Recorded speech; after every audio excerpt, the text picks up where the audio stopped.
জীবন চলে গেলেও বিশ্বাসঘাতকতা করতে পারি না, এটা কোনোদিনও সম্ভব না।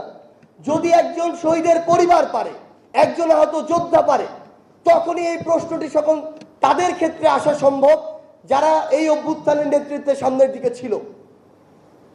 কিন্তু এখন অনেকেই রয়েছে বিভিন্ন রাজনৈতিক উদ্দেশ্যে, বিভিন্ন ব্যক্তিগত গোষ্ঠীগত উদ্দেশ্যে এই অভ্যুত্থানের সাথে সম্পর্কিত অনেককেই প্রশ্নবিদ্ধ করার বিভিন্ন নোংরা চেষ্টা চালাচ্ছে। আমরা শুধু এই কথাটি বলতে চাই, অনেক রাজনৈতিক দল সেই জুলাইয়ের 20 তারিখে, 25 তারিখে, 30 তারিখ পর্যন্ত বলেছিল যে আমরা এখনো সিদ্ধান্ত নিতে পারিনি আমরা ফ্যাসিস্ট হাসিনার পতনের সাথে একমত হব কিনা, সেই সংগ্রামে যুক্ত হব কিনা।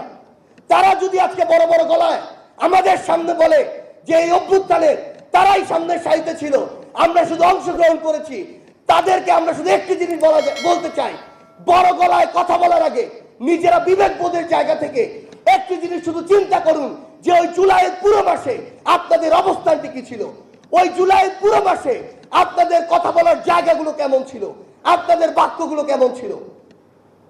আমাদের আত্মবিশ্বাসকে দমানোর জন্য যত রকমই চেষ্টা করেন না কেন, যেদিন আমরা ওই ডিজিএফআই থেকে ফিরে এসেছিলাম, ডিবি থেকে ফিরে এসেছিলাম, খুনি হাসিনার বুলেটে জীবন দেওয়ার জন্য রাস্তায় নেমেছিলাম, সেদিনই আমরা আত্মবিশ্বাসকে যতটা উঁচু পর্যায়ে নিয়ে যাওয়া যায় সেই পর্যায়গুলো অতিক্রম করেছিলাম।